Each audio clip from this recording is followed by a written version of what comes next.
Welcome to another episode of the Classic Plus Show. Today we're joined by a very, very special guest. We have Hammerdance, the legend, the myth, an amazing content creator. Hammer, introduce yourself. How's it going, guys? I'm Hammerdance. You know me, the guy with 3 accounts who just repeatedly levels on Classic because I'm a lunatic. But I'm here on the Classic Plus Show, and I'm ready to get down, talk about all this good stuff. And Tello, everybody knows you. You're the mythical Ret Paladin, S-Fan 2.0. Introduce yourself, my man. How you doing? Much love to you. I hope everyone's having a beautiful day. I just came off the meanest poop of my life, but I hope everyone's having a good one.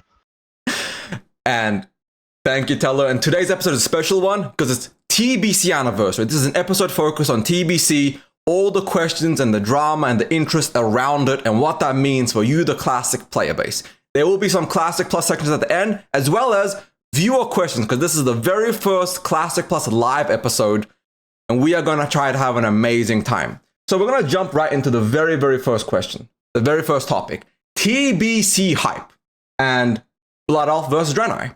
Now, I assume everybody here is Horde, but if you aren't, what are you? And if you're Alliance, what are you playing? Hammer, let's start with you.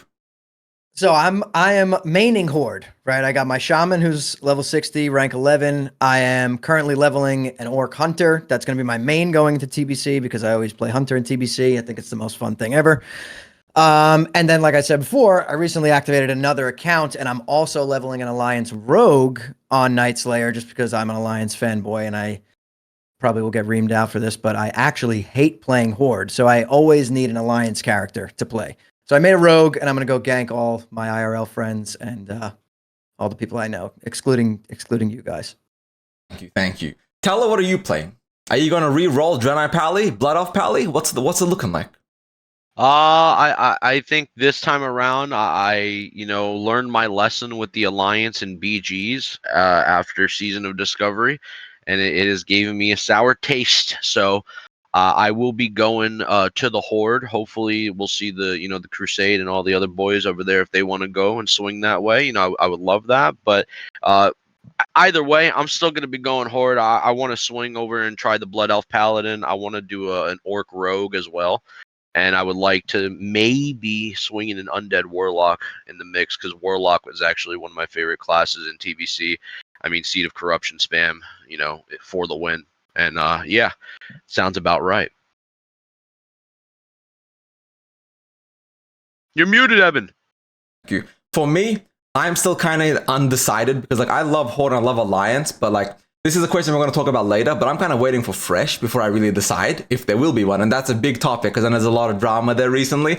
Drama is a strong word, but for me right now, I'm leveling an Orc Warrior, and I'm probably going to do a Tauren Druid. I'm going to stay Horde side. I've always been a Horde player.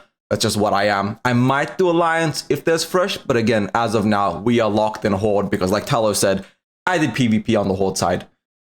And on the Alliance side, and it's not fun to be an Alliance player in PvP. We give up. The Alliance just gives up too often. It's horrible. It is. I've had the complete opposite time in this anniversary. Like 2019, I wished that I was Horde, but this time around, every BG I do on Horde, I lose so fast every single time. It's unbelievable. Really interesting. Yeah. I guess I just look at it from a SOD perspective, because SOD BGs, the Alliance just bend over and tell the Horde to come on in, So, I mean, that's pretty much what happens. But I do wish I was in Hammer's predicament. That sounds like a much more fun time, like with 70 plus BGQs over there on the anniversary side. Oh, yeah. Okay, no, that's pretty cool. Okay, so then the next question is, are you guys going to be sweaty or casual this time? In 2019, I'm not sure about you guys, but I was semi-casual in 2021 on TBC's launch. I was again casual. In 2007, I was casual. This time I'm thinking about going semi-hardcore. I know that word's been kind of destroyed and distorted over the years. But are you guys actually going to treat TBC like your main game, grind it out, go fully into it? Or are you guys just coasting till Classic Plus? What are you guys vibing at? I mean, I'm kind of in the middle. You know what I mean? I love TBC. It's my favorite expansion. So I'm going to go pretty hard. I wouldn't say I'm going super sweaty, like Parse Lord crazy, but in the middle. You know what I mean? Like a good group, performing well, optimal comps.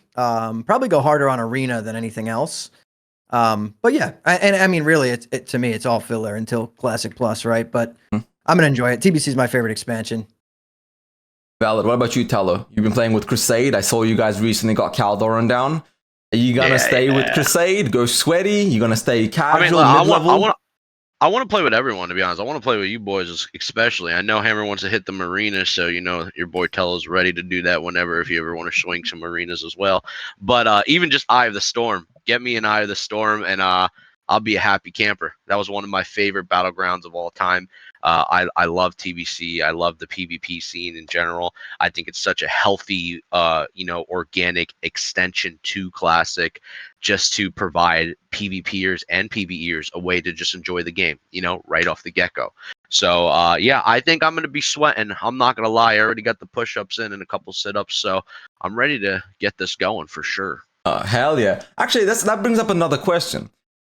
Are you guys going to go, play a little bit of everything PvE and PvP, or are you guys going, PvE fully or, PvP? Are you guys going to try to rank an arena? Are you guys going to try for that gladiator?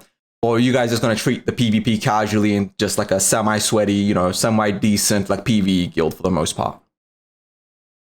For me, I'm probably going to be early on. I'm going to be focused more on raiding, right, with my hunter. Once everything is kind of in motion and I've got all my heroic stuff down and it's just raid logging, then I'll probably shift more into grinding arena. Like on this Alliance Rogue that I made, I'm making a Blood Elf Warlock as well. Warlock Rogue are my two favorite arena classes. So probably once we're a little bit in, you know what I mean? Phase 1's kind of winding down. That's when I'm going to shift more focus to arena. Okay. That's pretty smart. No, that's smart. That's a smart way to look at it. I mean, at the end of the day, you want to, get in the content. You want to do the rep grinding for each zone. You want to get those pieces that are, ticket item pieces, especially from heroic dungeons, right? That everyone's going to want to go for. And then at that point, that's a smart way of looking at it. And especially, just doing a couple raid logs, getting in some other pieces. And then, some of those pieces, even PvPers use too, you know what I mean? Some of those TBC pieces, they're good too, some fill-in or filler pieces, we would say. But for the most part, that's not a bad approach. I mean, that's what I love about TBC. It's you could take that road or you don't need to take that road. You could do anything with TBC. That's why it's such, in my opinion, the greatest expansion ever, period, to World of Warcraft, because it just enhanced what Classic was. And that to me is what is, I think a lot of players are looking forward to. You can even ask anybody in any realm of the Classic PvP community, Anniversary, Classic era. You can ask them during Season of Mastery, even SOD, that is what they're looking forward to. TBC is just the actual rated, things to go for, something to feel accomplishment for, and that's something we're missing in Classic. Preach. I 100% vibe with that. TBC is my favorite expansion, and I think the main reason is because I've been thinking about it. Why is it my favorite expansion? It's the original Classic Plus. It's the original continuation of Classic, and then Wrath was took it a bit too far, kind of like Saw did towards the end. But it was kind of the original Classic Plus. So TBC has been a vibe for me from the very beginning because I've always wanted Classic Plus, and TBC was that step right there. And I'm so hyped and excited for it. I'm not playing Wrath, by the way. I don't know if you guys are going to be playing Wrath Classic, but I'm Wrath Anniversary. But I'm going to skip it this time around. What about you guys? Rama, TBC for you, where do you rank that expansion? Are you going to play Wrath? Is just TBC for you? TBC is number one for me, right? But if it goes into Wrath, it really all depends what's out at that time. You know what I mean? If there is nothing else and Wrath is coming, I'm going to play Wrath. I enjoy Wrath too. Not as much as I enjoy TBC, but really if that's the next step and we still don't have a Classic Plus coming or something and it's go to Wrath or retail, I'm going to Wrath. Yeah, I agree with him. He's 100% right. You're not going to catch me on retail with a a chance, in my opinion, at this point. It's not that I hate retail. It's just that it's not for me personally. It's not my vibe. It's not where I feel like the original core concept of the game, its heart truly lies. And I understand they have a lot of good things going on over there, but it's just not my vibe. You know what I mean? And much love to anybody who appreciates retail. But I'll tell you that much, Hammer's got a good point. It all depends on the vibe too, man. Like, let's be real, if the vibe is right and we're all macking during that time and we're like, man, TBC's hype. Now, did they announce RAF or did they not announce RAF? What's going to be the wave? Is it Classic Plus? You know what I mean? Like, I kind of hope it's just TBC and then, oh, snap, announcement, Classic Plus, skip over the whole RAF thing. Like, we already did it. Like, I don't want to do it again personally. And let's just go right into C plus. I'll be souped about that because then you give a nice break period where people did a whole TBC and it took away from all that time of doing another classic, and that was kind of the argument what would happen with Anniversary, right? With Anniversary and Sod, like we just did this. Yeah. Now you want us to go back again, do it again. But that shows you the mental health of the WoW community. So I guess it's not good. Do it again. It's poor. Yeah. It's a very poor we're all kind of because I've seen everybody's comment sections. If you're positive, the comments are like, "How dare you be positive? How are you allowed to be happy?" True. I just tell them to piss off at this point. That's my new favorite thing. It's been great. So actually, this is a question that I did actually have. This was somebody asked in chat. With dual spec and quality of life coming to Anniversary, essentially, how will dual spec actually shift TBC as an experience versus the original 2007 or 2021? And what other quality of life changes do you expect or do you want? But let's start with dual spec. Hammer, what's your thoughts on dual spec right here? Yeah. This is perfect because I actually recorded a video this morning on this exact topic. So if you dig into this, right, like private server, community-wise, all that stuff that have enabled dual spec in TBC, there is, and this is going to probably shock people, but there is literally not that big of a change. Like, no, the gameplay wise, nothing changes. The only thing is like what you said, it's quality of life, right? So like forming your heroic groups, your raid groups, all that stuff becomes a lot easier. But the main thing that I think changes that's going to be huge for everybody is the fact that now in TBC with dual spec, you're going to have so many more people like participating in PvP and PvE, right? Whereas before, like, when I had specific characters for PvP and PvE, now you could do your raid, you're locked for the week, whatever. You just switch specs with one button, and now you're jumping into arena this like within 20 minutes instead of respecking, resetting up your bars, your macros, all this stuff. It was kind of like a pain in the ass. You know what I mean? Now that's going to be, I feel like the PvP scene is going to be way bigger than it was in TBC Classic the first time. No, I agree with that. Tello, what are your thoughts on that? I mean, I think it's a good thing. I've never had beef with dual spec. I don't understand why people have ever had an issue with it to begin with. There was always this common misconception where it's like, oh, well, it takes away from you going to the city and feeling the liveliness hood of the city and going to hit the reset button on your talent thing. And man, it takes away from the engagement and the RP and all this other stuff. Meanwhile, it's like, bro, we're talking about taking away from engagement. We got people sitting in AV queues watching that 70 show for all the way to rank 14 grind. So let's not talk about engagement and dual spec being a problem, right? I don't think people give a shit about that in 2025. Let's be real. So dual spec, with all due respect, I think it's pretty cool. I think it offers, variety. It offers people to not need to feel like they got to make, another character and do this and do that. And as long as it's like locked, you can't change it in arena, you go in with the spec that you go in with, and that's it. You know what I mean? Like they treat it like how TBC should be. I think there's no problemos with it. I would love to see even them, take a couple influences. Like if you want to talk about like economy stuff as well. How like Sod, I think Sod's economy has been booming in terms of like how people make gold as well, so if they want to take influences of how for example you could proc flask and all that stuff into TBC and try to find other QOL things that Sod did good and maybe slide that into TBC just to give it a quality of life increase in other professions, like they can do that if they want to as well. I'm not against changes that help the game move in a better direction for economy and for player value of just just being in the world, whether you want to switch to a dual spec or whatever. Like, I'm not against that. I think the one thing I guess we are against, if it's like major changes where like it totally removes the integrity of the original TBC, right? That's the problem. But for the most part, I don't mind if they do any type of economy or dual spec or whatever, as long as people are having a good time. I think we can all have fun with it. Yeah. No, that's very well put. I do want to say what you said about going to the city and the livelihood. It just made me think. I have never like been like, oh, I'm driving to Atlanta. I get to live through this traffic and the vibes and all the people. I hated every second of it. It's like going to have the city to respec is like driving to your nearby city through 2 hours of traffic to go to the DMV there or some shit like that. So I agree with that. No, it's just like, because at the end of the day, it's like, listen, even if you do, let's say you as well do dual spec, right?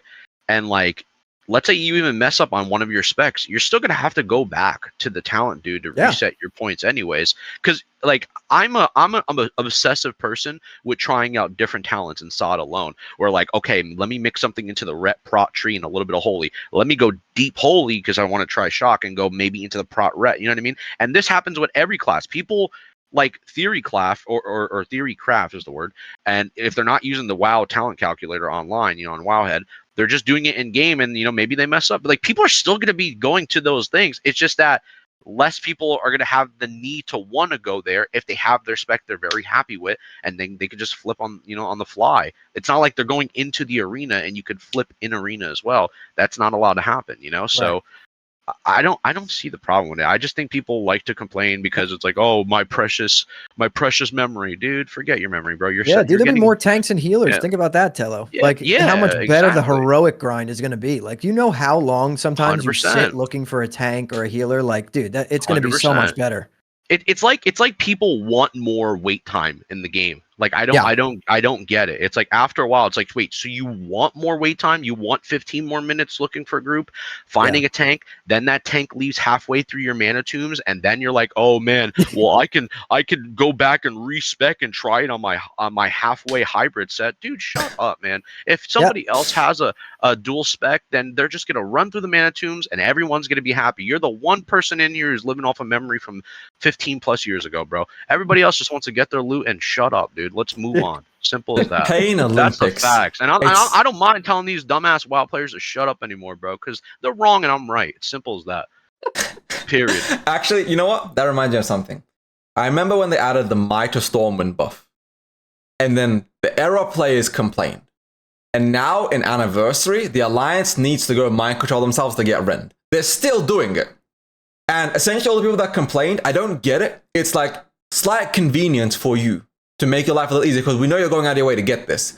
And you had people going, like a very, very loud minority that ruined it for everybody else. Because they were like, no, I want the pain. I didn't level the 60 Horde Priest for no reason, so I can't mind control myself and charge people 75 gold for it.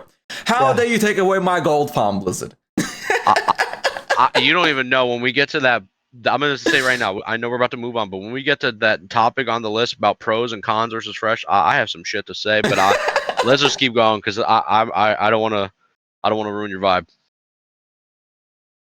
But no, like I said, I do agree that I do understand the conversation of the spirit of vanilla, but I feel like at a certain point, nobody's playing the game like vanilla. So saying the spirit or the vibe or the world is mute because nobody in vanilla was going out of their way to, constantly respec and spend 50G or go out of their way to go get Rend buff for a raid. Because remember, there was no Chrono Boon there. So these things are artificial, classic creations. And you're trying to treat the world like it's a vanilla thing where we no longer play it like it was. At least that's my mindset. I understand the spirit of vanilla, but if you don't play like vanilla, it seems a bit hypocritical in my opinion. Again, that's just where I'm coming from. Yeah, I mean, if you think about the amount, think about the percentage amount of people that actually played Alliance, at that level where they were going and getting mind controlled to get Rend and shit every week. It's so incredibly small, a small portion of the player base. So like but I think that small portion of the player base did end up on Era, right? And that's probably why it was such a big deal. Like it was those specific people who did that stuff, and that's why they didn't want it in Era. And I get it, but to be honest, in Anniversary, I think that the Might of Stormwind buff should have been in there. I mean, if the players voted against it, then it is what it is. You know what I mean? Like I'm not, here for the majority vote. But I will say, like, the whole, what's original vanilla, keep it this, no changes, all this, fiasco stuff. in my personal opinion, this is just my opinion. You know, we all have our own opinions. Vanilla ended when vanilla ended. Yeah. Point blank. Period. Your high school memories ended when you were in high school, dude. You're not in high school anymore, man. It's not the original game it once was, and I can't wait till we get to that topic because I'm just gonna roast people because it's just the facts, man. Because what I saw in Anniversary the other night had me like triggered, but we can continue. This is not vanilla. It's they should It's not. instead of even calling it classic. I was saying this before. This should be called World of Warcraft Reforged. Like Yeah. it's not vanilla. Like it is not even remotely close. It's not even the same Nothing. client. Anything. Like it's so different, and people forget that. It's like being like 32 and still going to high school. Yeah, it's like, come on, dude. It's like, oh, I'm about to let me go back to my high school reunion. It's so lit this year. No changes at the school. No changes. Like, bro, what are we talking about? Moving on to the next question because it does tie into this. Player numbers. With TBC Anniversary quite literally around the corner, right? We see there's about 95 to 100,000-ish players just raid logging, well, raid logs. I expect there to be close to 200,000 people playing that just aren't raid logging because a lot of people like me, Hammer, and other people, they're not doing MCs, they're not doing all this stuff. They might do a ZG, they might PvP, but they're not really raiding. But let's just say, for context, there's 200,000 people playing Anniversary, just a hypothetical estimation. Of that 200,000 people, do you think it's going to get much bigger? Or do you think all the people doing TBC prep are already playing right now and there's not going to be that many people that come back for new TBC? Like they haven't played Anniversary at all. Like my question is the player base going to actually increase or is it going to stay about the same going to TBC? Personally, I would think there's going to be some sort of an increase. I don't think it's going to be as drastic as other people think, just because I don't know. Like TBC is there's a lot, like the people who play this and play Anniversary and play Era. So many of them are like vanilla purists. Like these people despise anything outside of what I call level 60 depression. Like there is nothing else that they want. And TBC's hype, right? And everything that's new is always hype right in the beginning. So I think you'll get like a decent bump of players, maybe like 100K for the first few lockouts you'll see on Ironforge Pro. And then I think it'll kind of come down to about like, you know, kind of where I think it's gonna stay between where it's at now and maybe another 50K players once it settles after, like, let's say we're like 3 weeks into phase 1 TBC, right? But that's personally how I feel. I think a lot of people playing this really just don't want to play anything but level 60 depression WoW. Tello, what about you? What are your thoughts on this?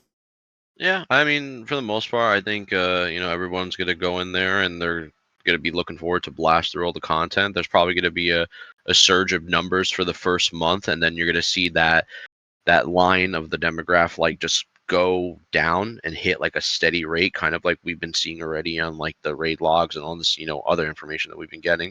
I mean, it's kind of really the main source of info we get from like the raid logs to see what people are actually doing. But yeah, there'll be a burst of it for sure, especially like, on the content side for a lot of like, creators. Like you'll see a lot of people like talking about videos and guides and what classes and all that stuff again. But for the most part, I think it's just going to go into its dormant state where it's just going to be a steady line of like just like a consistent player base of people just playing it. And then after that, the hype of it is just going to die down, but it's going to have a nice community at least backing it, which I think is a better community overall to have in TBC because there's just so much more variety to have than it is to have in the classic scene when, after a while, there's really not much going on and you don't have nothing left for your early game dungeons and you have nothing left for your PvP player base in the end to do. And it's just raid logging and that's it. In TBC, you have anything to do. There's a variety of things to do. Everybody's always revisiting the old dungeons, and the world and the atmosphere always it always feels alive. I do think the open world PvP sucks in TBC. I'm not gonna lie because flying mounts do ruin it. But for the most part, everything else as far as content and revisiting zones is always there. Yeah, and what we gotta also remember, Tello, is that in TBC, there's a lot of people who play TBC strictly for PvP, right? So those people aren't even going to show up on Ironforge Pro. So whatever the raid 100%. log numbers are, TBC is probably going to be significantly larger than what the numbers show. Also, I agree heavily. We can even say maybe an additional 20, 30,000. Who knows? You know what I mean? I don't know in fairness, but if we had a better, I'm sure us here, even as creators, if we had a better form of analytics that Blizzard actually provided us, we would be like, okay, this is awesome. You know, this actually helps us get some eyes finally to see what's really going on. But I believe what you're saying, Hammer, 100%. I do think there's going to be a great source of players, you know, content creators and just old PvPers and just new PvPers, even anniversary guys that just want to get to TBC. right? They're tired of being, you know, where they're at right now. So my thought process on this is, I remember back in vanilla, well, in Classic 2019, the player base went up and then it started to decline around AQ and then, you know, because, you know, there was the AQ fatigue, you know, PvP, the grinding, people started to hit rank 14 and then Nax didn't really peak up. But then TBC peaked up to about 300,000 active raiders and it stayed there the entire time until Wrath of the Lich King. It stayed at 300,000 people. I think the lowest was 290 and then the second lowest was 290. That's what TBC stayed the entire time. Wrath had huge peaks and downs, but I feel like the TBC player base is larger than people give credit for, because I know a lot of people that only want to play TBC. I knew a lot of people in my TBC guild that quit and didn't even go to Wrath. They didn't come back for SOD, they didn't play Psalm, they didn't do anything else. They just, TBC's gone, I'm done now. I played vanilla to play TBC. And my thought process is, I think people are underestimating the TBC player base's size. I'm not saying for sure that I'm correct there. You guys might be correct. It might just be a 50k or a 30k surge and that's it. But I feel like it's going to be double, maybe even triple the current player base for TBC anniversary. But again, you guys could be completely right and I could be completely wrong in this context. Can I throw something in that's going to be extremely controversial? Yeah, shoot. The only reason I think it's going to be significantly lower than in TBC Classic the first time is the fact that going into this TBC, what kept TBC alive last time, the last two phases, was GDKPs, and those are gone. Okay, you are right. I mean, I know myself personally, I was raiding on 5 or 6 level 70s, all GDKP runs the last two phases of TBC last time. That's actually a very valid point. I forgot about that. Yeah, people are gonna see. They're gonna be like, "Oh, there's not like I don't have much of a point in playing more than one or two characters, right?" This time around, whereas last time it was like, "Oh, another level 70 means I could farm way more gold this week because I have another round of Black Temple and Hydril GDKPs I could do to farm an extra 3,000 gold." Like that was a thing in the other TBC. This time, that's not really there. So that actually makes me wonder if anniversary numbers would be double what they are if they were GDKPs, because you are right. Dude. I wonder if the rating numbers might be conflated. I wonder if the rating numbers actually dropped a lot around AQ, but it kept stabilized by the amount of people making alts in original 2019 for AQ and Nax. Because I'm looking at the numbers and I'm just thinking about that now. Yeah, 100%. The numbers of the Black Wing dropped, but then they stabilized very steadily. And I wonder if that was GDKPs being run. And that might make sense for TBC as well. I can't confidently say that, but I think you're onto something. I think people like to sell gold. People, exactly. They're not even. I know people who are literally just hit level 60 in anniversary and logged off. Like they're not even playing the game. They just wanted to have it for TBC. But if there were GDKPs in the game, they'd be farming gold with those for TBC. You get what I'm saying? They should just have two different servers. Yeah, I agree. I don't see why not. I know there's people who are heavily against it, people who are heavily for it. In my opinion, what Tello just said, that's the truth. Why not just have two servers? Why take away a method of people having fun and not replace it with anything else? Like, it just doesn't make sense to me. Just give people the option to do it, right? Clearly, it didn't fix the economy issue because Anniversary had the worst economy that's ever existed in the history of Classic WoW. So it didn't fix that. But no one's going to prove me wrong on that. I know people say blah, blah, blah, blah. No. There's never been a worse economy than what Anniversary was. No, that thing's horrible, dude. Now it's stabilized a bit more now, Tello.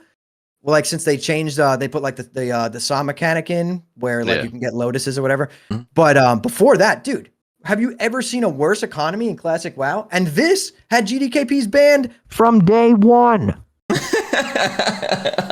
Like literally. So take away a method of having fun and have the worst version of the game possible. It didn't fix anything. All you're doing is just alienating a group of people who enjoy to do that. Like, I don't agree with it. I get what you're coming on. Somebody in chat, Eel, just asked a good question. was GDKP a net positive or a net negative for the gaming community? Now, overall, I want to split this into two different questions. Are GDKPs fundamentally healthy for the world and the game? And why do GDKPs make people want to play more? And if you feel like it's two separate questions, you can go ahead, Hammer. So you're gonna everyone in your comments on YouTube, in my comments, whatever, everyone is against GDKP. All the people, but here's the thing: those are the people that watch WoW content on YouTube, right? They watch our videos. The problem that I see is that most of the people that complain about GDKPs ruining their experience in classic WoW literally were never affected by it at all in any way, and they have no idea. Because even if GDKPs aren't in the game, clearly the economy is still just rampant with bots, everything. That's just every version of WoW is like that at this point. You just have to accept it and adapt, right? Like that is never going to not be a thing. It's not GDKP. It is the bots. It's the gold sellers. Yes, people are buying gold because of GDKP. Well, people are clearly buying copious amounts of gold in a version of WoW that doesn't even have GDKP. So it doesn't really matter, right? And also, what is the point of not having GDKP in the game when your BIS optimal way to play this is to go AFK in Alterac Valley for 10 weeks straight to get the best gear in the game, which completely negates doing all of the raids? I would love an explanation as to why, you know what? Having that gear and having GDKPs in the game, people would go do the raids now with the Grand Marshal and High Warlord gear because they want to farm gold for TBC. It would have more people playing the game. So we took out a method of having fun, and we took away decay, which forces you, if you want to raid, to go rank to 14, which I will never do in my life, ever. It is the worst. Like if you were playing the game doing it, I would do it. But the way that it's done, where you just AFK and AV, I'm completely against it, and it's boring. And like, I almost wish they did the changes that they did in SOD, where like AB gave you a crap ton of honor and you could actually play the game. But well, I'm going off on a tangent. Either way, I agree with you. You guys know where I stand with I'm this. going to throw it to Talon in a second, but before that, I just want to say I did the rank 14 grind back in 2019. I didn't hit rank 14 myself. I hit rank 11 and rank 10, and then I would sit in Discord and run raid groups. And I hopped 14 people get Grand Marshal on the Alliance side. And I remember hitting 1.1, 1.2 million honor weeks. And I fucking hated it. I've told everybody I'll never do that shit again.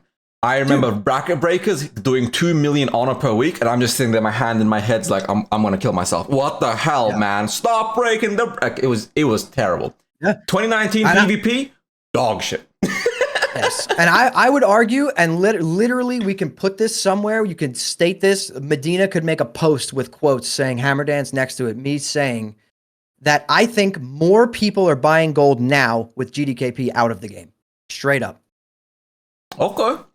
As controversial, it's gonna get Medina views, but it's... Evan, you can go and buy Hodge. You can buy all of your BIS from single, double, duo rogues, single rogues farming it for you. What is the difference? At least the other way, people got together and had fun and like auctioned gear off, and it's the same thing, only without the fun part of it and the playing the game part.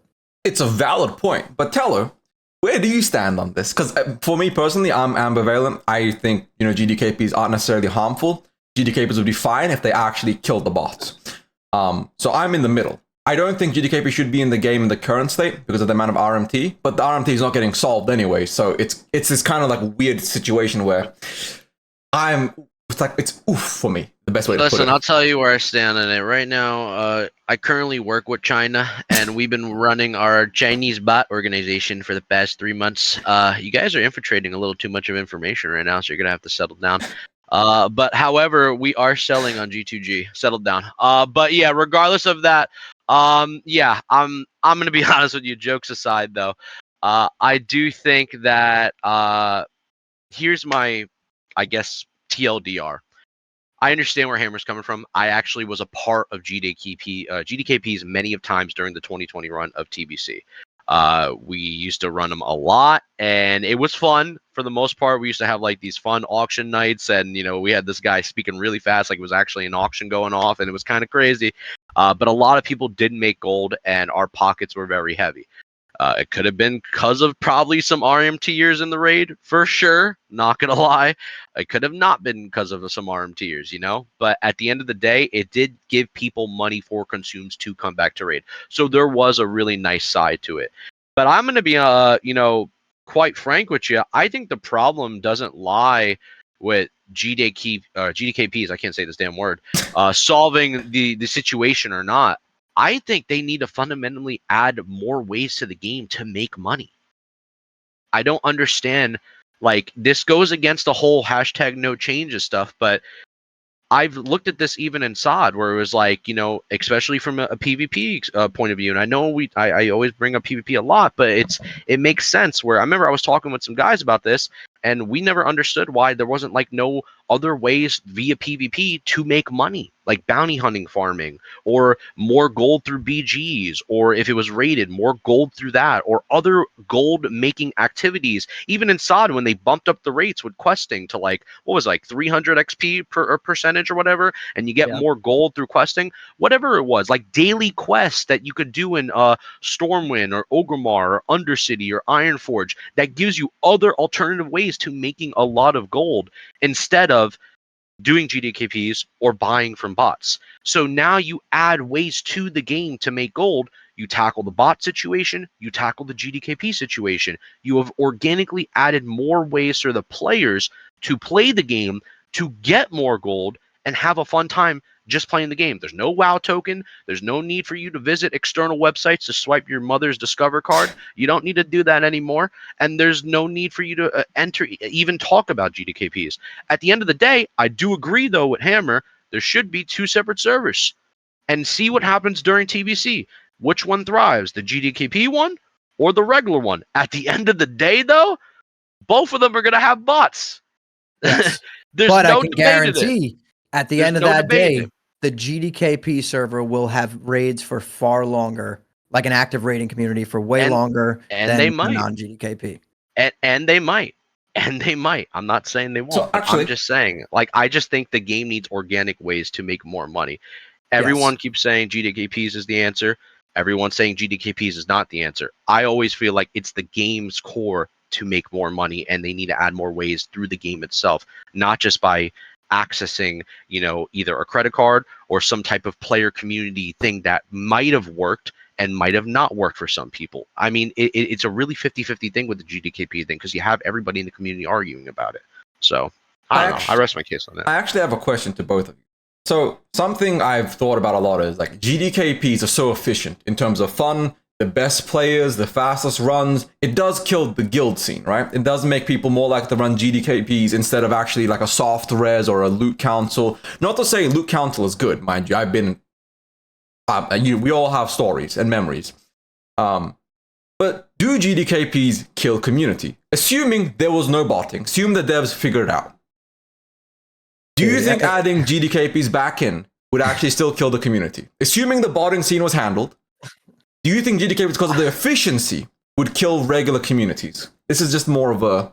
That doesn't make any sense, because SOD has one of the best economy. Listen, I don't want to get disrespectful here to the classic enthusiasts, but go to Season of Discovery's economy right now. Regardless of how expensive this phase is with consumables and doing the Scarlet Enclave, there are multiple ways to make gold on Scarlet Enclave where nobody needs to be promoted to do RMT. Nobody needs to be promoted to do GDKPs. I make an average of almost 700 gold a night fishing in fucking Swamp of Sorrows, literally playing with one keyboard on my fucking Spiadel and my other keyboard in fucking Mars. It doesn't matter, bro. You can make gold in the game and still be a part of raids and have a good time. Now, is the loot problem in the Enclave situation? Nothing to do with this conversation at all. We already know that. But the SOD economy is far better than the dog shit anniversary you guys got over there. And anybody in Eben's chat or your chat, Hammer, want to disagree with that, that's fine. You could disagree with it. I know the facts. I play the damn game on a daily basis. You can't tell me. You're not going to tell Papa Tello I'm wrong on that, because I'm fucking right. You're wrong. Simple as that. I agree with you, Tello. I think the SOD economy is good. It's just the facts, bro. Like, it really is. You can proc alchemy potions over there. There's multiple ways to make money via professions. There's multiple ways to make gold and farm. People are doing it. The economy on SOD is the best economy, and I've played Classic for a long time, that I've literally ever seen because of the multiple new ways to make money in the game, promoting a healthy economy. Simple as that.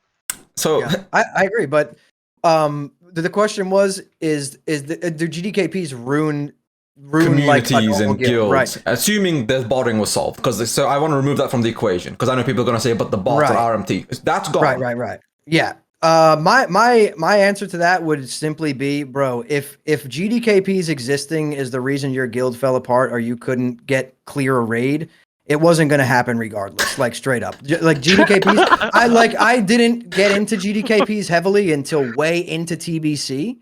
And I had no problems clearing all the raids with guilds and all this. And they were a thing. They were going on. I didn't even know what they were at first, bro. I had no idea what a GDKP was. And then when my buddy was like, yeah, they're raids, you go in, you bid gold or you don't bid gold. And then at the end, everyone splits the pot. I was like, wait a minute. So I could go in here, fully world buff, pump whatever, use all consumes. You get a bonus for doing really well. I was like, this sounds like everything I want. And then at the end, I get free gold. Like, yeah, I'm in. Let's do this. But yeah, like if GDKPs just simply existing is the reason why you couldn't clear content or your guild fell apart, wasn't going to happen either way, dude. Like straight up. Like, and that's harsh to say, but it's the truth. Like most people that like the ones that complain the most about GDKPs are the people that don't even get to a point where they would be affected by this anyway. Like that is my take on it. It's valid. I respect it. They just honestly. jump on the bandwagon of I hate GDKPs. Meanwhile, they're clearing 3 bosses in Molten Core in 9 hours, and like it doesn't affect them either way. And honestly, here's another thing, just to back your cause on GDKPs, because I will actually back it for a second. It also promotes players locking the fuck in and doing the raid properly. Yes, dude. It feels People like you don't never play realize with that. that caliber of player. Like 'Cause people- since they've been banned. Exactly. Like people don't realize that. Instead, like, listen, with all due respect, I understand you want to go in the raid with a 55-year-old veteran, who is like, he can't, properly, push a couple buttons. And shout out to the veterans, much love to them, but I'm just saying, at the end of the day, do you want to stay in a Molten Core or a BWL for 5-6 hours, or would you rather get in there maybe 2 hours and under with a clear with a solid GDKP system, and you get a lot of gold and you live your life and you move on? It's just being respectful, because like I know there's a lot of dads out there. I have a lot of dads who come to me as well, and they're like, listen, man, I'm in a dad guild. We're doing 5 out of 8 Scarlet Enclave. We're trying, but we're having fun, and there's nothing wrong with that. But I do think a GDKP system, just to give a little backing to your cause, would promote players to focus up on the raids. And if anyone disagrees with that, they've never done an 8 out of 8 or completed a full raid in their life. So I have no idea what they're talking about. Yeah, and to go off that, Tello, like you just said, a dad guild. A GDKPs existing in the game doesn't affect a dad guild at all. They should be able to exist and progress at their own pace. And it doesn't affect them in any bad way at all. Doesn't do anything with them. And here's the thing. If you're willingly yourself as a player, this has nothing to do with Blizzard. This has nothing to do with a developer. This has to do with your own decision to go in LFG and look for a GDKP run. You are entering and choosing that run. So any actions after that, whether you're happy or sad, is completely on you.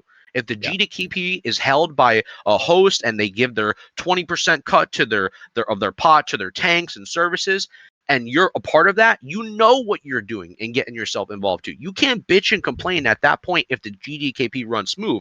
Now, if it runs bad, that's a whole different story.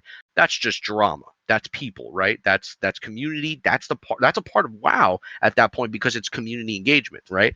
But I don't know. I'm just backing your case in that situation because I could see where you're coming from. So my final question about GDKPs, and this is the most interesting one, is if they were to add 2 servers, right? GDKP PvP, GDKP PvE versus regular PvE versus PvE. Which one's actually going to be the more popular server?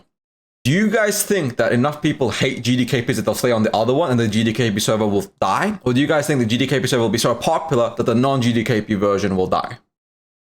I think the GDKP PvP server would be the biggest server out of all of those. I think the GDKP PvE server would have like 3 people on it that just didn't even know what they were choosing. And then the other 2 might have a healthy pop. Yeah, Okay. I agree. I 100% agree. It's not even a competition. So, GDKPs would still win. So you don't Most think... people who do GDKPs would never in a million years play on a PvE server. Interesting. Because that does tie into a different question of PvE servers versus PvP servers and the player mentality around it, PvP servers used to have the stereotype that if you play on PvP, you're a better server. That's no longer really correct in the modern day and age, but all three people here are playing on a PvP server. Why is that the case, do you think, that despite 20 years passing and that myth being long since past, that still is pervasive in the player mentality? I mean, it still holds true. Like if you look on Warcraft logs, at least for Anniversary, every single, like the top hundreds, thousand maybe speed runs for everything, it's all Night Slayer. It's not Dream Scythe. Like I still believe that like the good players are always on PvP servers. I don't know. And it is backed by logs. Like if you look at that, most of all the top guilds are always on PvP servers. Okay, Tello, do you believe in that? Yeah, I agree. Shit. The truth. PvE servers? I guess if you play PvE, you're shit. It's not to be rude, but like I have no hate on PvE server, but I never, when I watched World of Warcraft for my first time, I never said, wow, I want to play World of Warcraft with no Warcraft. Like that's exactly how I'm sorry, no disrespect. Yeah. If you want to do PvE, that's great. Sometimes I go on GTA on my weekends and I do RP. And I do PvE servers over there as well, just for shits and giggles and hoo-ha's. But at the end of the day, sometimes I want to shoot a mofo, so I hop on a PvP server. You know what I mean? So, like, I want to play PvP. I understand ganking's a part of it and griefing. And yes, that does suck. We know how that is. I've been through countless times where I had to go. One of the worst things in Classic when you're getting ganked at Maradon and in Mara, you're trying to just do a scepter run and then you get ganked and then you gotta run back from that horrendous wasteland over there in Desolus and you're just going back to the dungeon. I know what it's like. It sucks, but it's a part of the game, man. Just like I think like let's just like quit like I don't know, just acting soft about it. If you want to play on PvE, that's fine, nothing wrong. Yeah. But don't hate on players that want to do GDKP and PvP. If that's what they want to do, and if it thrives, it thrives. But at the end of the day, who knows if GDKP would be a regular service? I personally do think it would, but it would be cool to see it at least. Okay. But since we do have to finish in 45 minutes, we're going to move on to the next topic. And these are viewer questions. The first one is probability of moving SOD characters, but reset the classic year gold consumes, like they reset everybody to a baseline, but you can transfer to Anniversary to go to TBC. What do you guys think is the chance of that happening? Being honest, like no hopium, no copium here. Do you think that's allowed to happen?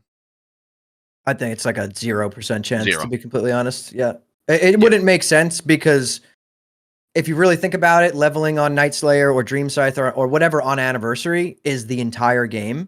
And it's the opposite in SOD, right? SOD is a version of Classic that's more focused around the end game. It's more that. So to be able, like, that would make no sense because then I would literally have every single class going into TBC, like I have like 3 level 60 rogues on SOD. Like it's insane. Oh, fair enough, valid. Tello, you have anything you want to add to that, or you agree completely? No, I disagree completely. Like there's no shot they're doing anything else with Season Discovery. SOD is staying with SOD and any extension from SOD, and I love that. Keep SOD going with its own community. I think that's great. But as far as it touching anything with TBC, I think nothing is happening. Yeah, I get asked that question a lot. So I also always say that. I tell people less than 1%. But I mean, don't give up hope. I mean, anything's possible, right? I'm putting that Copian doink down, brother. Okay. I'll do it for sure. Probability of TBC era realms and vice versa. Will Anniversary realms go to era and TBC with the cloning server? So let's talk about era first before we talk about the cloning servers. Will we get TBC era at the end of TBC? And will Anniversary get Anniversary era? Or will it just merge into regular era? See, this, I think there's a good chance, right? I think that there is a good chance that we get TBC era realms. And I also think that there is a good chance they allow the clones again. Because if they don't, I don't really know what the purpose of keeping the era realms alive is at this point. You know what I'm trying to say? Why, how do they justify their existence if, like, when they do these like 3-year fresh vanillas, they don't move into the existing era realms, right? If they're not going to do that, then it's really weird. And then that means we're headed towards 10 versions of Classic in the near like 3 years. So yeah, it's too much, man. It's way too much. Okay. This next one is controversial, but we gotta be real about it. The probability of a Dark Portal pass and or a level boost. So, you guys remember the Dark Portal bundle where Asmon did the /spit campaign and got /spit removed from the game? Yeah. Are they adding that bundle or a variation of that bundle back into TBC Anniversary? I don't know. I mean, I would say originally I was gonna say yes, but then I was watching one of Hammer's videos talking about it a little bit, and I'm not gonna lie, Hammer's got me convinced that since they removed GDKPs and they're kind of changing things, And the maybe gold they're swapping, really, right? maybe they're really hard pushing anniversary leveling. Like you actually have to level on anniversary to play TBC. And that would be very interesting. But it's Blizzard we're talking about. Yeah. I can't deny when I see a /buy on that bad boy on the shop. So we'll see. I don't know. I'm 50-50. I'll leave it at that. I think they're gonna add it. I'm gonna be honest. Dude, I don't want to shave my head again if I'm wrong, but like I'm pretty sure they're going to add the Dark Portal bundle. They might not add boost initially. The boost might come out like 3 months later, like after TBC's launch, or maybe a month after, but they're definitely opening up the Dark Portal bundle of some kind, with a mount or a this or that. Because I do think, like I said earlier, with the amount of people that haven't started yet, but they don't want to grind a mount or grind this or get the gold. You start off with 1000G and a mount ready to go from the get-go. People are going to buy that shit. I 100% think it's going to get added to the game so they can milk the player base for some fat cash. Yeah, why not? It's a business decision. For sure. Yeah, I mean, I like every part of me wants to believe that they're going to add it because I'm not against it at all. Again, like I straight up, I love being able to just have another level 58. But it's not like I'm avoiding the whole. I'm sitting here grinding, leveling 3 characters. Like I play the game. You know what I'm trying to say? It's just a quality of life thing for me.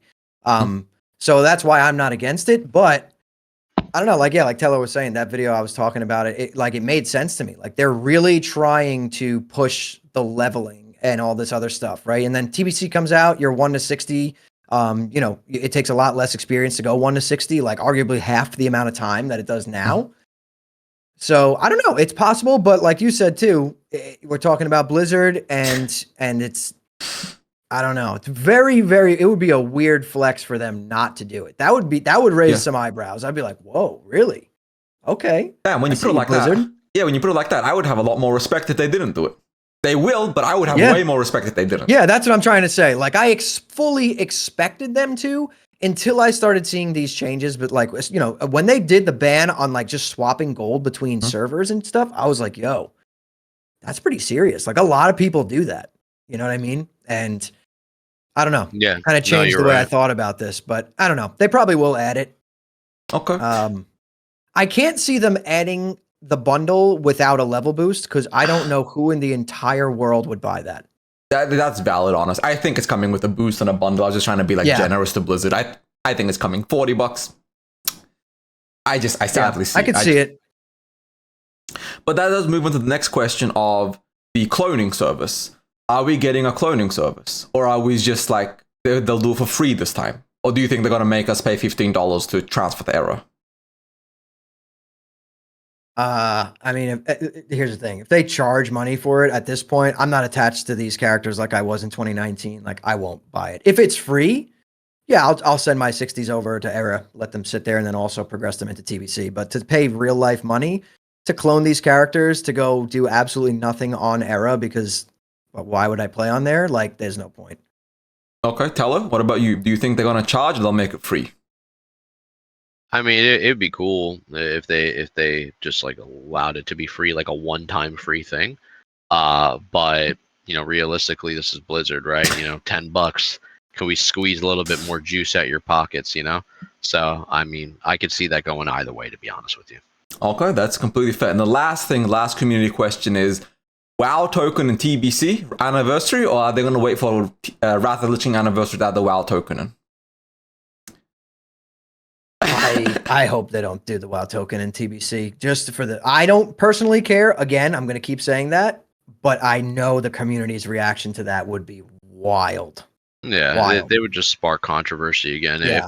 if they're just trying to get some more eyes on Blizzard because for some reason they love to be in the news about drama. You know what I mean?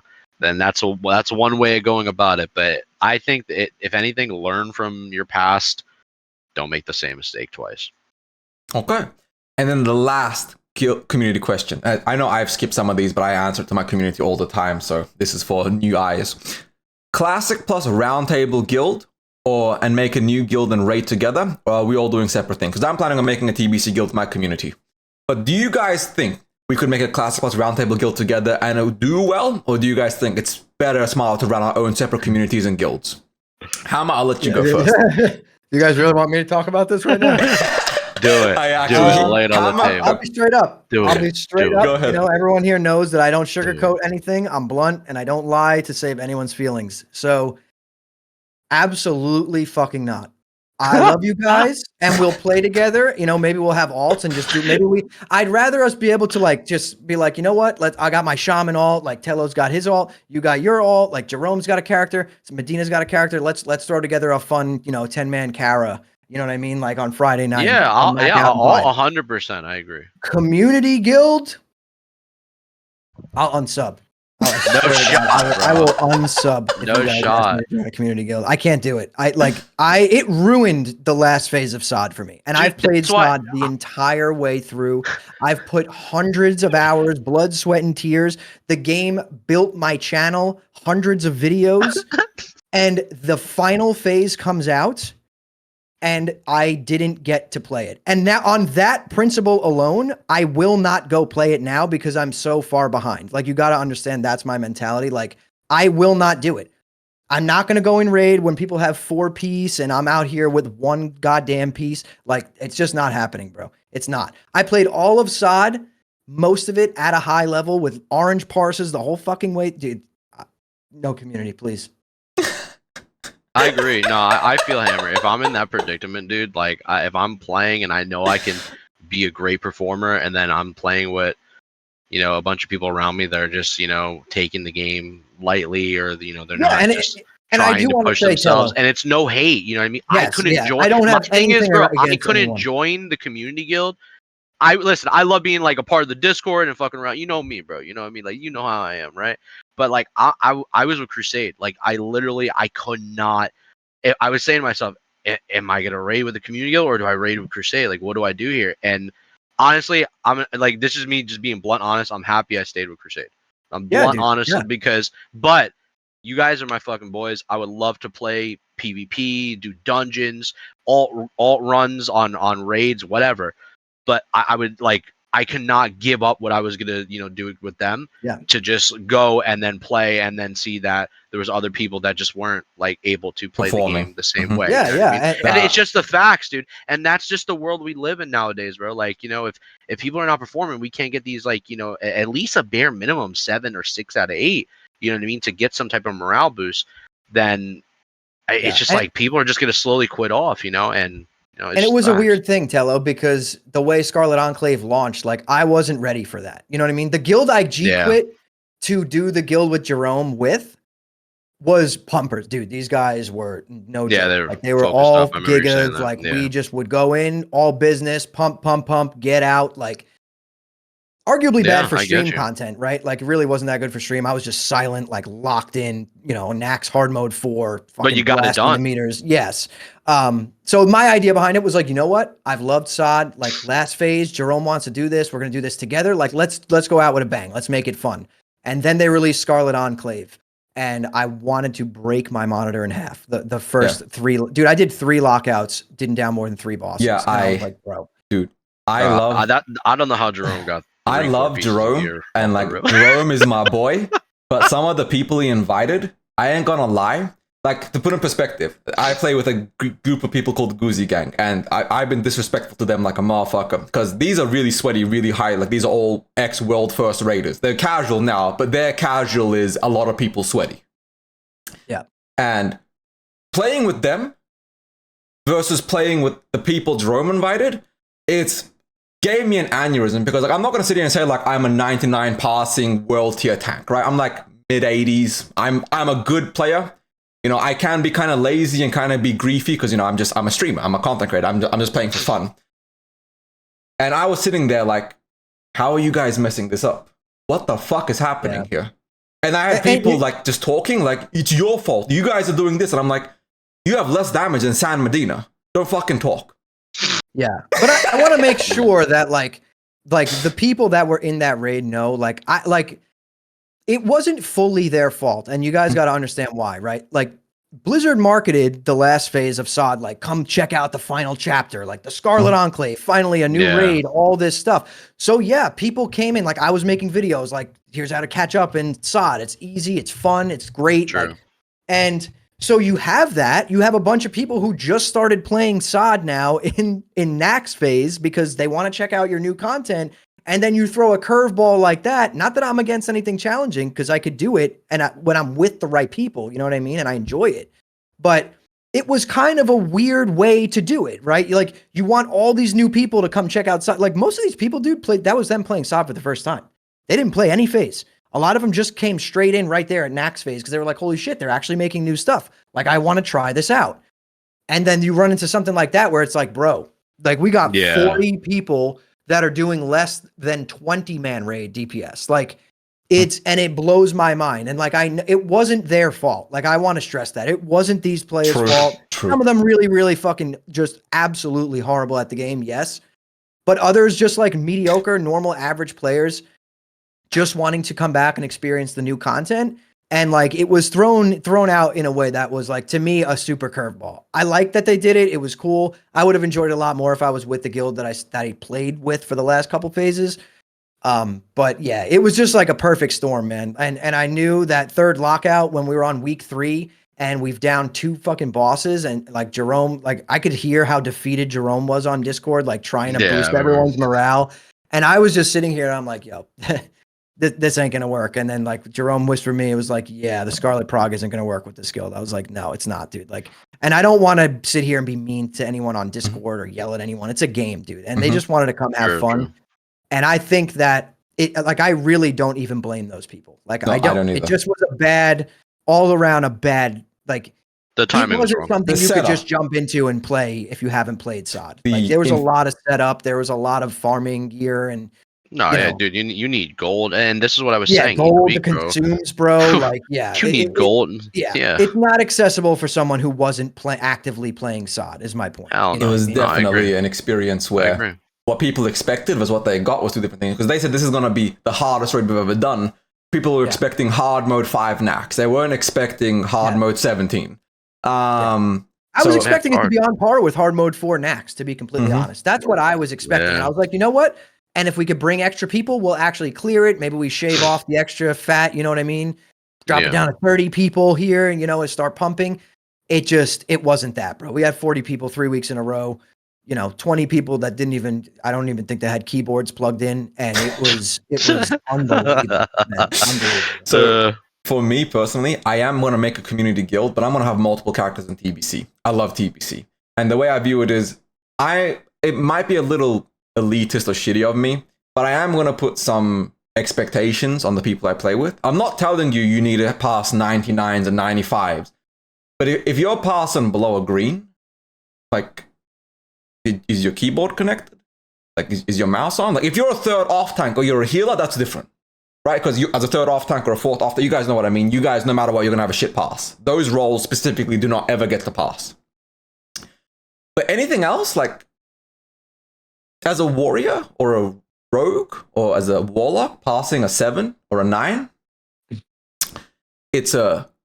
I'm not trying to be rude, but I get what you're saying, Hammer. Like, nobody was expecting what we got. I'll be rude for you. Don't be a shit fucking player, bro. Step the hell up and stop being a bitch, dude. Like, it's just straight up, dude. I used to suck as well, man. I was ass at this fucking video game, bro. I was dog shit. I didn't even know what macros were and how to keybind shit. And like, I was looking like a grandma finding a coupon at a ShopRite, dude. It wasn't working out for me properly, all right? But then after a while, I wanted to get engaged. I wanted to get involved. I followed the right players. I watched the guides. I watched the pros and how they did it. And I asked questions. I got involved in Discords. I talked to people. And I broke out of my turtle shell. And became a solid player. Some Yeah. people just don't want to be solid players. And you're right, Hammer. People came back and they didn't have the gear. And that's totally understandable. But after like a week, after 2 or 3, you would expect also those people as well to maybe look into stuff if they want to get better. Go into BWLs, go into AQs, do dragons, whatever, Yeah. to get more gear to prepare themselves. But unfortunately, Scarlet Enclave is that one raid out of any raid in SOD where you make one mistake, you don't step in the Beatrix circle, you don't properly put the fire down and Calderon, you mess up during Reborn Council, Solastraza, you mess up with the fire placement there, you wipe the whole raid. Yes. It takes one player. So it is a tough raid. And honestly, I love it for me personally because I'm completing the raid. But I do feel like for a lot of new people during those first 3 weeks, it was horrible. Yeah. Absolutely. Horrible. It was arguably the worst experience Yeah. I've had in SOD. I agree. Coolest raid design. I really like. It's all I wanted the whole time I played SOD, man. Like, I'm not kidding. Hundreds and hundreds of hours, 5 level 60s, like all did knacks on everything. Like, it's all I was waiting for. And to be slapped with that, I know it was my own decision to do it. I wasn't expecting it.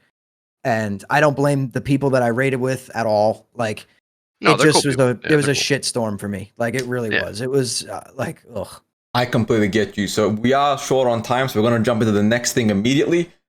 Classic TBC anniversary fresh versus no fresh. Now, you did a video, Medina did a video, my video's coming out tomorrow, Kaga did a video today. Oh, dude. It's a big controversial topic. So we're going to kind of like do a very like succinct speed through of this. Hammer, why do you think fresh should not happen? Because you're on the full-on anti-fresh vibe. You think it's terrible, it's going to kill the game. Tell people why. I mean, you don't have to like really rush through it, but like just tell people why you think fresh is terrible. I should go get my blood pressure machine. This podcast is raising me here. Okay. I think that doing TBC Fresh servers made sense in 2019 Classic. That's when we needed TBC Fresh servers because the game came out and you didn't know it was going to TBC. There was no confirmation of it at all. Okay. This time, the game came out. You knew it was going to TBC on a literal 12-month cycle. You're 5 months or whatever into this fresh, wanting another fresh. It doesn't matter. It won't fix the economy because, like Tello said earlier when we were talking about GDKPs, the problem is that the bots are always going to run rampant or whatever until they put ways in the game to make money, all this stuff. Always going to be the same problem. We already did this with Wrath of the Lich King. We had a fresh server. The fresh server was dead before 60 days, and all of those people had to pay $25 to transfer back to Benediction, back to Faralina, back to Grobulus. It didn't work. It was proven. Everyone, no matter what you say, the majority of the player base will always say they want a fresh. Most of those people quit before they even hit cap level anyway, so it doesn't matter. Then all the other people like myself and everyone else that I know would jump on the bandwagon and we would get super cucked and have to pay $25 to transfer back to our original servers just because the fresh hype is over when that server is inevitably ruined in 60 days. Now, if they did a fresh server that had GDKPs enabled on it, I will delete all the characters that I've played on Anniversary right now and re-level on that fresh server. Valid. Tello, what about you? I mean, yeah, I've been seeing a lot of the Sam Medina Hammer Wars lately. It's been very entertaining watching this very heated debate about GDKPs and also if fresh or no fresh should happen. Personally, I think I look at it from a business standpoint from Blizzard's end. You know, how are we going to keep players on the sub payroll? You know, how are we going to keep us making money every quarter? And how are we going to see more boost on the classic community and then compare it to our retail side? I think they're just, you know, if they really wanted to make, you know, more money, yeah, a fresh makes sense. You know, they're going to do a fresh, right? That's going to make Blizzard more money regardless at the end of the day.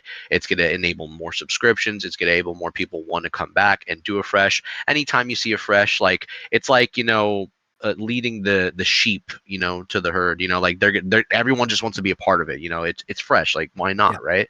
But for the player that is on anniversary and going to TBC, it just makes no sense for them because TBC is already going to change the economy as it is with a bunch of new consumables and new ways of going approach of the game.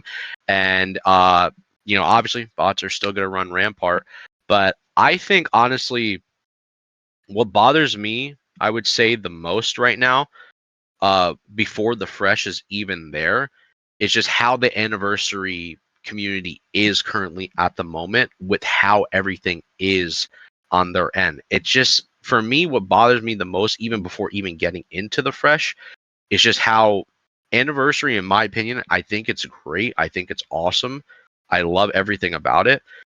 In terms of like, just going on there and casually leveling, you don't need to like really stress yourself out and just have a fun time. But it's just nothing but selling services on the entire LFG board. Like I took a screenshot the other night, shit you not, and it was just willing to sell from A to Z.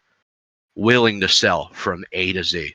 And I'm like, bruh, like what am I playing? Is this the same community that was crying about Season of Discovery having a 300% gold boost and XP, but meanwhile they want to go into a AV queue for like 80 hours a week and watch a show at the same time? Like I don't get it. And then they just want to sit in boost runs for 25 gold, 5 gold per run, this and that. So my whole point is this: I do think a portion of that realm that's happening from anniversary is going to taint that TBC realm going in there, because all of what happened already within anniversary. So I could see the argument for a fresh. I could see it. But at the same time, I understand where Hammer's coming from. And I think it goes back to what I said earlier. They kind of, if they do a 1-in-1 server, a fresh and a non-fresh, see which one performs better. Kind of like a GDKP and a non-GDKP one. See which one performs better. After 2 months, right? Like, but what you just said made me think of something else. Get the data. Like the fact that everything's being sold, whatever. The only way I would actually be happy if that GDKPs aren't in the game is if all of the selling services were also bannable offenses, right? And the entire game had to be played normal. You know what I'm trying to say? Dude, because the fact that it's sick. there makes you want to do it, or it makes you feel like you're behind if you're not doing it, right? So dude, that would be ban insane. all of it, dude. No boosts, no selling Hodge, none of that shit. And then you take GDKPs out and watch how fast RMT actually drops when you can't even fucking buy summons all over the world. Yeah, and then guess what? Let's see where the real classic vanilla enthusiasts are at. The real people who quote unquote, I love vanilla, bro. # no changes. I do not love vanilla at all. But let's see the real enthusiasts. Oh, I'm gonna legitimately play the game legit now and not buy my mage in ZG runs and have my 3 different accounts up. Which, hey, no hate to the amigos that do it. I know Greek Wario does it. Shout out to him. Much love. That's the amigo over there. I have no hate, but I'm just saying, let's see the majority of like the vanilla enthusiasts say, oh yeah, this is going to be so much better. I'm very curious about that, because I do think a lot of people are very hypocritical sometimes. Yes. Honestly, I'm not going to lie.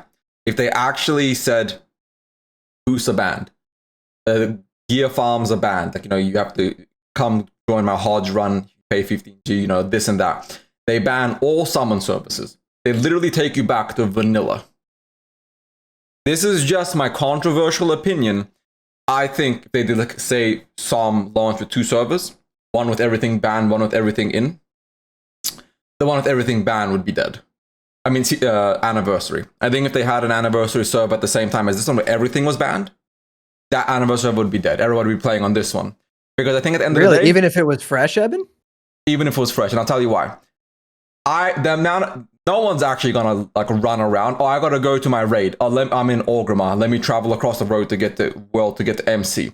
Oh, I gotta get all the way back down to Silithus to go do AQ. Oh, I gotta travel all the way to Eastern Plaguelands to do my raid in Nax. Oh, I want to do a dungeon. Give me 15 minutes. I'll be there.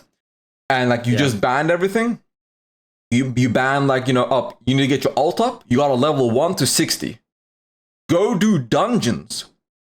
Actually farm that stuff. That only works on fresh. And the moment the fresh people start playing, and you have to start filling out an alt because you need this role, you need this, or you want to play this, and they make it as authentic as possible, people won't play it because they don't really want the authenticity anymore, because this is like, what, the 17th time they're leveling? The 15th time? The 14th? I agree. I'm just saying, I want that. For Classic Plus, I want that. For Classic Plus, everything should be banned. On God, I don't give a shit if you don't play. Ban everything. You play the game authentically in Classic Plus. But for TBC and Anniversary, I ain't gonna lie. If I had to actually fly my ass every raid in Season of Discovery, or I had to buy, if summons were gone, I had to actually run everywhere, Brother, Yeah, I'd be dude. cooked. That's some of the best memories I have from 2019, dude. My whole guild flying from Stormwind to Morgan's Vigil. We wait on the hill, and then all 40 of you fucking rush the mountain, kill all the horde that are in your way. Like, dude, that was the most fun thing ever, and it will always be in my mind. Like, I could visualize it like a video of it happening every raid night. Like, it was so sick. It's a very small portion of people who genuinely want the actual vanilla classic experience. Like, like for example, like Shobek's a great example. Like he plays the game and he just does RP and he has a great time. And I love that. I think he carries it. Even Greek, all these other guys, like they do a great job. I just think people act like they want the experience, but in reality, they just want to sit in boost dungeons and sit in AVQs. That's pretty much it. 100%. They act like it, but they don't. 100%. So we're going to move on to the next topic. Classic Plus and BlizzCon and TBC Anniversary's length and how it ties into the other launches, the other experiences. For example, Legion Remix coming out soon, sometime later this year, I think is when it's slated for. What are you guys' thoughts on that? On Legion Remix in particular, are you guys kind of excited for that? The vibes? How are you guys leaning towards that?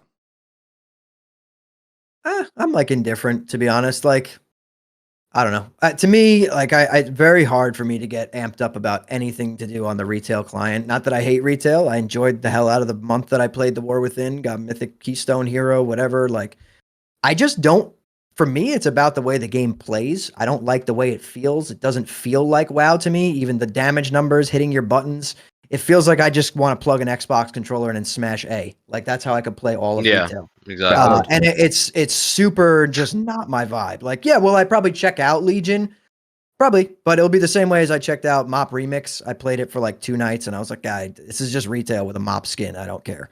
And that's probably what it will be to me. And I know that's not going to be most takes from most people. Everyone loves Legion and all this stuff. Like, I like Legion. That was probably the last retail-ish expansion that I actually played the whole way through. And then after that, I just really never played retail again. But yeah, I'll check it out. I personally am indifferent. I don't really care. Hello, you said earlier that you fucking hate retail. You're done with it. I assume is Legion Remix the same with that? I mean, the thing is, I won't deny, I am guilty as charged. I was a frogger during Frog Island on Mop Remix, and I broke the game. I was going into Siege of Orgrimmar and one-shotting bosses, all right? It was beautiful. It was the greatest time of my life. But I will say, Legion Remix, I'm not going to lie, I know if I played it, I'd find something to just beat the hell out of it and just have fun with it for a little bit. It wouldn't be something I'd hard push, to be honest, as far as content. I agree with like Hammer's saying. Me personally, I'm just not a fan of the way the game feels in retail. I'm sure there's a lot of better directions they might go even after next couple more expansions as well. But like personally, I feel like the heart and soul of World of Warcraft is the original craft. And dude, when there's no white hits, it doesn't feel like WoW. It's just no replicating it, man. And like you could say this expansion was hyped because of this trailer and this and that, but overall, man, I'm sure it will be fun. I hear there is some pretty sick things you can do in Legion as far as like the artifacts and I think it's like what's the Mage Tower as well. I think in Legion as well. It's sick, but I mean, for the most part, I'm a classic guy. That's where my heart is. I think that's where all our hearts are. And to be honest, I think we will go back there again eventually one day. In a couple months or maybe a year. That's valid. But the next one is interesting because I agree with you guys. Like, I'm going to play Legion Remix. I'll probably play it casually for fun on the side while I'm, waiting for TBC to come because Mop Classic is Mop Classic. I'm going to enjoy Mop, but like, I'm waiting for TBC. The new game mode, Town of Salem, essentially like the Among Us World of Warcraft. It's not really combat. It's like they're doing like somebody's the Worgen. You guys have to detect it. Like, that's the kind of the vibes they're teasing about it. Are you guys excited about that? Because it's the Warcraft game mode team. It's a separate team from retail and classic. They just make funky game modes. Are you guys vibing for that? You guys think that's going to be cool or not? Or you guys just like, it's still retail? Same as Plunderstorm. Like I'll mess with it. It might be fun for a little bit. Yeah, definitely like a mini game fun type of way. Okay. But yeah. Other than that, yeah, like it doesn't. I'm not like I could take it or leave it with this kind of stuff. Fair enough. Okay. True. And I assume you're the same, Tello? Yeah, I mean, if it's there's nothing wrong with having fun with friends. Plunderstorm was, and that's one thing I will admit. Plunderstorm is there's nothing wrong if WoW or Blizzard cooks up something that is fun with friends. I have no beef with that whatsoever. Even if it's on the retail side, I don't care. But yeah, as far as like main focus and like moving forward, no, that's not my main thing. But I would have fun with it for sure. Oh, absolutely. Okay, then we're just going to jump into the last question for pre-Classic Plus is Midnight's launch. Is it coincidental that it's slated for about 3-ish months after TBC?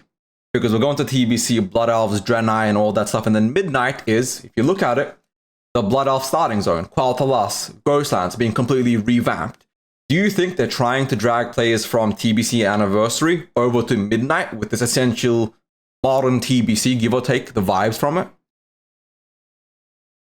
Probably. I mean, I don't see why not, right? I think even with SOD, I think there was some hidden intention there to kind of entice people to like a faster style gameplay. I mean, I'm pretty sure, halfway through SOD is when most people like classic Andes like myself actually decided to give the War Within a try in the beginning. And I think the gateway to that was SOD. So they're probably doing the same kind of thing. Like, I'll fully admit that playing SOD, and when we were in that dull point when War Within came out, it made me want to try it, It felt good for a season, for sure. Yeah, it did. I enjoyed every second of it. And then I just realized that it wasn't like I can't really get into it. But, I think they probably could be doing the same thing with TBC into Midnight. Okay, fair enough. Are you guys going to play Midnight? Like the War Within, or are you guys right now, like after the War Within, like checked out of retail, wait for TBC, play TBC, and then just wait till Classic Plus? Or are you guys actually going to give Midnight a fair shot? Yeah, I'll buy it. I'll play through the story. I'll hit cap level. Maybe I'll mess around with Mythic Plus a little bit, and then I'll probably quit. Like, I've done that with every retail expansion, like after Legion.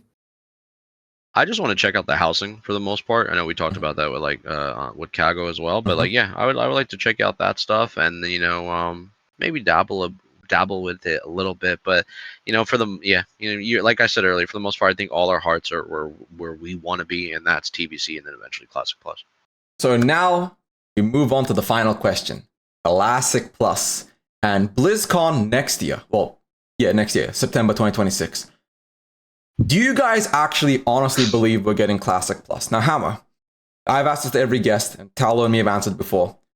September, are they announcing Classic Plus, or are they still holding on to it for later on? September of next year, you mean? September of next year, yes. I hope so. I hope they do. I think that everyone is kind of waiting for it. And I think we're talking a year and a half from now, right? So like, if they don't announce it then everyone might as well just not even think about it anymore until they do announce it. But even like, that's already how I feel about it now, right? Like, I don't even, like, to me, I don't even want to think about it. Doesn't really matter to me. Like, unless they throw us some wild curveball and announce it at fucking Warcraft Direct this year. You know what I'm trying to say? Like, yo, guys, you're going into TBC 2 weeks from today. Like them saying this in Warcraft Direct. TBC's opening up 2 weeks from today. You're going to play through all of TBC. At the end of TBC, we're going to give you a TBC Era Realm, and Classic Plus starts. Like, then I'd be like, okay, I'm going to just call in sick for the next 2 years of my life, and we'll be good. I'll be ready for that. Like, but I don't know. I think it's coming, right? I think that was the whole purpose of SOD, just like you guys. Like, I do think it's coming. It worries me just the way that lately the communication has been from Blizzard. We kind of just get nothing, or just, I don't know. It's weird, but I hope so. And I do think it's coming. Tello, what about you? Do you believe we're getting the announcement at BlizzCon? You've already answered this before, but has your mind changed at all since then? No, not really. My mind is still the same way. I believe that we're gonna more than likely, see. I mean, I really do hope so. I would be very shocked if they. I don't even say be really shocked, but I guess I'd be more like whatever. If you're ready to disappoint us again, just disappoint us. And then we'll just go from there. But I think all of us are ready, dude. Like, from every creator that I've seen, including us, just everyone, the entire community, everyone I've talked to, we're all waiting for it. Like, we're ready to move on to the next adventure. We're ready to move on to that next big step. And that is going to be a very long year and change until that happens. And it's a reason why we want to get into TBC already. Like, a lot of us do. Like, literally, like, I'm telling you now, if they never did Anniversary, and we already know this, we would already be playing TBC right now and not giving a hell about anything. True. Like our brain would not even be caring about what's going on. We would finish off SOD Phase 8, move on into TBC, boom, for the next. You can leave us in there a whole year and a half. We wouldn't give a shit. We would just be having a good time and having fun. Be a whole separate situation. But instead, that's not the case. So I think it needs to happen. It's not about no more, oh, is it going to happen? The transparency, what's going on with the devs. He said this, she said that. Nah. Let's release that and let's make it happen, bro. Let's get people something to be excited about for 2026. Because after that, you're gonna start having games coming out. Other games are gonna start coming out in the world at that time. It's gonna be insane, you know. So I think it would be insane if they announced it this year at Warcraft Direct and said it was coming next year. That was the question I was gonna ask. Do you guys think Warcraft Direct this year? Because we're realistically getting it. They're probably gonna at Gamescom or Summer Games Fest. They're gonna say we have more to share at Warcraft Direct later this year. Do you think they're actually going to like say Classic Plus or give us even a teaser? Like maybe they might not go full Classic Plus, but do you think they might say at the end of TBC, Wrath of the Lich King is also going to happen? But the big plus you've all been asking for, we've got a big announcement at BlizzCon next year. Do you think they'll actually tease it, or do you think they're just going to say nothing?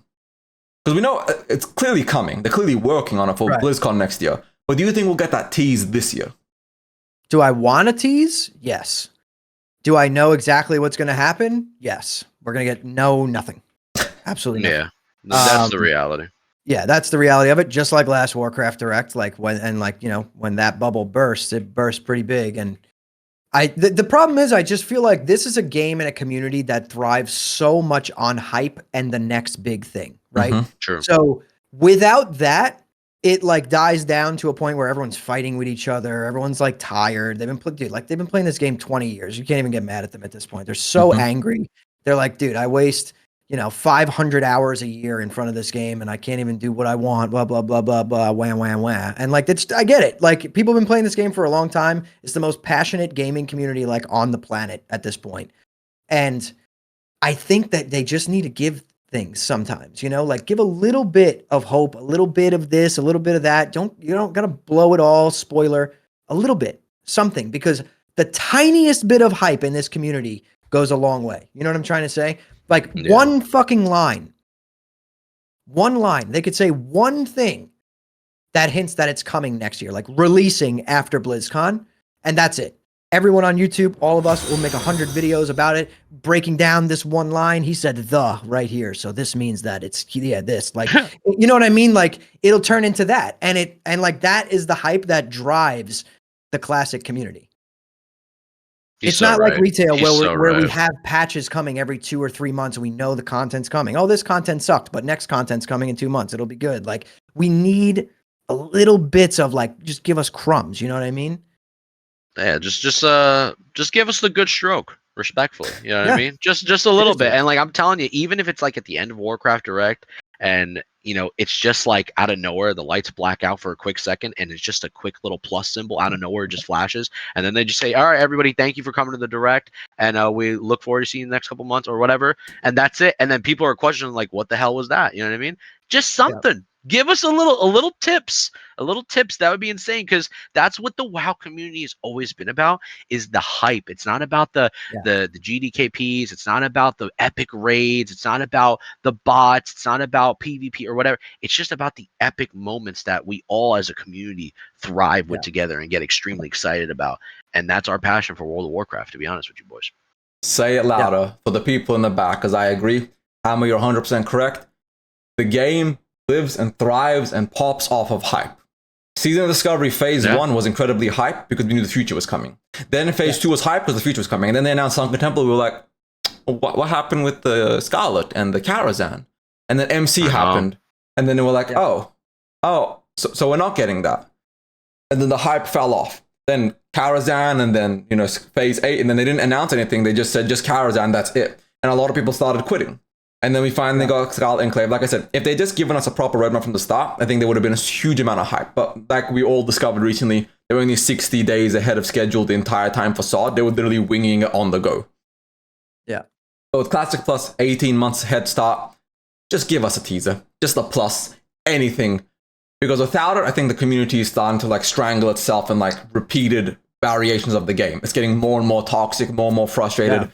I remember I think it's 2019. doing damage, dude. It is. Straight up. Also, real quick, the one thing I want to say to add to your point, Evan, I never want to see another roadmap again. Never show me a roadmap. Remember that roadmap we all saw with sod on the bottom and everything like grayed out? Yeah, don't do that.